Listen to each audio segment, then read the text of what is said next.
warini loi bi ching sang a pom da sa thau be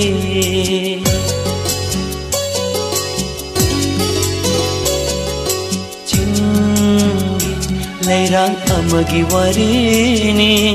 loi bi ching sang a pom da sa thau be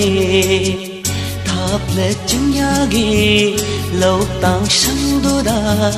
thap le ching yagi lâu tang sang du da ơi bu ngày hồ về ching lei va ke chanu ra do ching lei va ke chanu ra do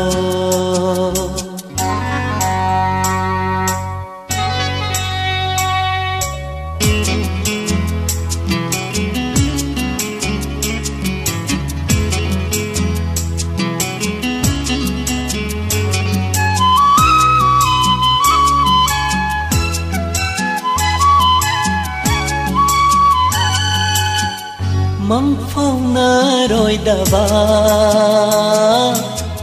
asha do puruna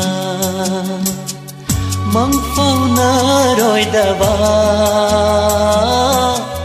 asha do puruna wana ngai ram gani lakle rồi đã ba aibu wana ngai ram gani lakle rồi đã ba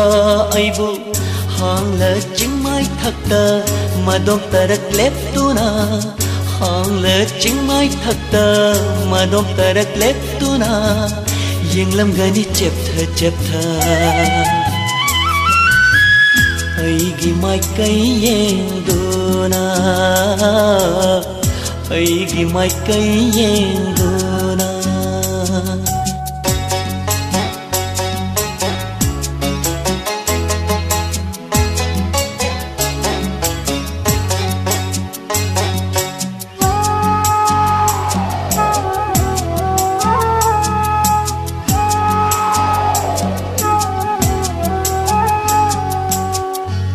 lâm đai ghi mệt cục ta chất khi nu đi kham ngâm đa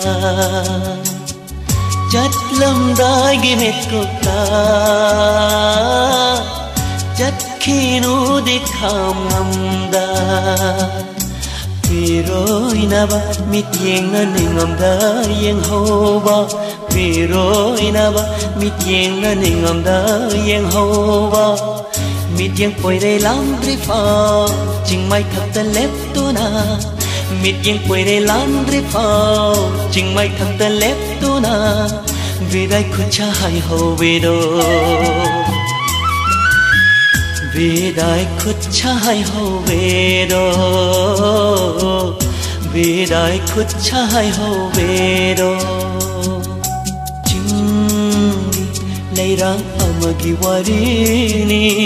loi bi ching sang a pom da sa thau be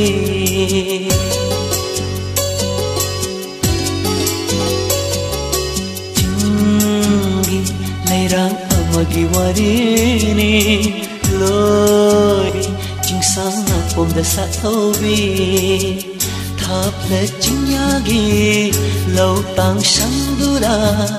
thap le ching yagi lâu tang sang du da ấy bu ngày hồ về ching lei va ke chanu ra do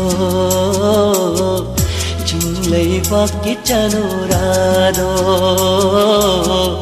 ching lei va ke chanu ra do ching lei va ke chanu ra do